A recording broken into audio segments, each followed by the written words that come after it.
ज़ैनब अब्बास पाकिस्तानी खातून सहाफ़ी इंडिया में ICC world cup की प्रेजेंटर के तौर पर अपनी खिदमत सर अंजाम दे रही थी कि अचानक पाकिस्तान और श्रीलंका के मैच से पहले ही उनको इंडिया छोड़ना पड़ा। उनको भगा दिया गया, उनको डिपोर्ट कर दिया गया या फिर सिक्योरिटी रीजंस की वजह से वहाँ से उनको लीव करना पड़ा। लेकिन इस वक्त वो दुबई में वापस आ चुकी हैं, दुबई में पहुँच चुकी हैं। और क्या रीजंस थी, किस वजह से उनको वहाँ से इमीडिएटली निकलना पड़ा, इस वीडियो में डिस्कस करते हैं। सबसे पहला क्वेश्चन ये पैदा होता है कि पाकिस्तानी सहाफ़ी इंडिया में कैसे पहुँच गए। इंडिया तो पाकिस्तानी जर्नलिस्ट को वीज़ा ही नहीं देगा।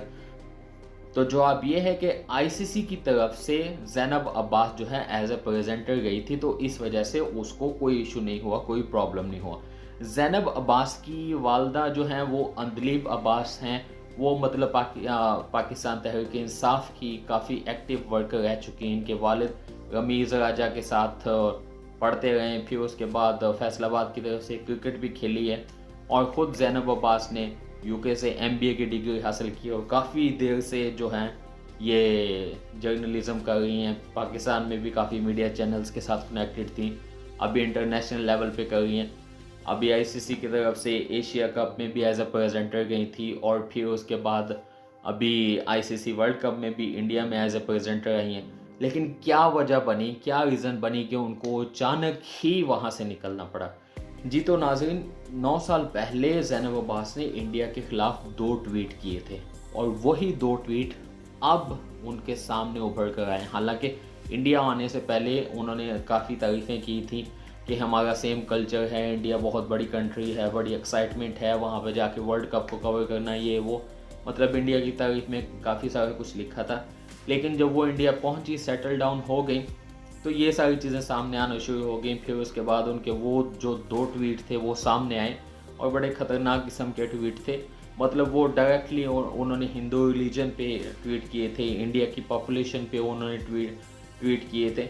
तो इस वजह से ज़ाहिर सी बात है, हिंदूज़ जो हैं वो हर बंदा अपने मज़हब को जो है वो सबसे पहले रखता है। तो हमें हर मज़हब की इज़्ज़त करनी चाहिए, हर मज़हब की रिस्पेक्ट करनी चाहिए। हाँ, कुछ भी हो जाए, मतलब राइवलरीज़ एक तरफ, सारी मुखालफतें एक तरफ। ज़ाहिर सी बात है, हम जब पाकिस्तान और इंडिया के लोग एक दूसरे के बारे में बोलते हैं तो बहुत आग उगलते हैं।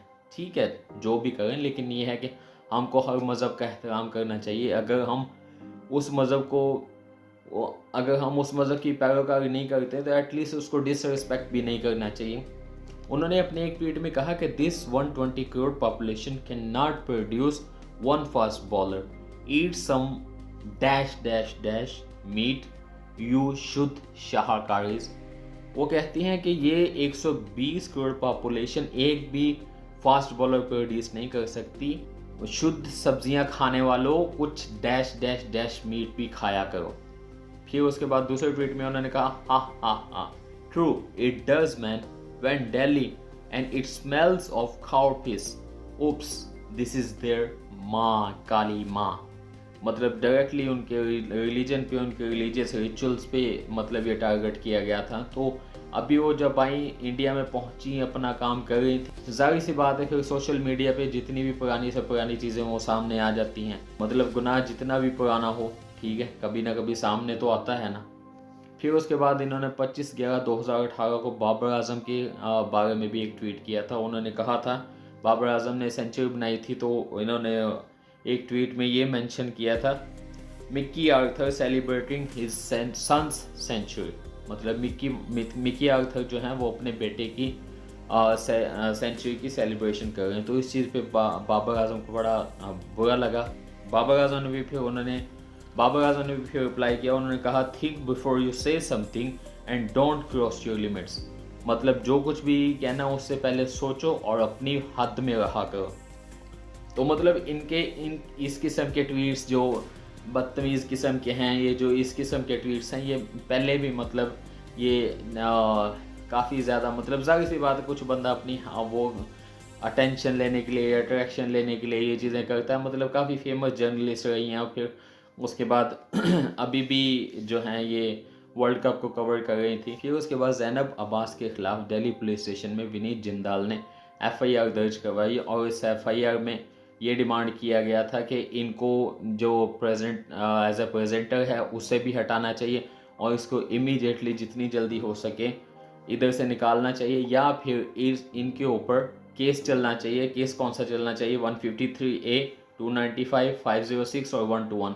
मतलब अगर इसके ऊपर वो केस चलता, FIR दर्ज हो गई थी, केस चलता, तो जाहिर है फिर इनको पकड़ते फिर सारे मामलात। इस वजह से जितनी जल्दी हो सके इंडिया ने सोचा कि इनको निकालो। BCCI ने इनको भगाया उधर से कि जितनी जल्दी हो सके निकलो। जाहिर सी बात है, मीडिया पर्सन है, कहीं भी लोग पकड़ लेंगे, कुछ भी कर सकते हैं।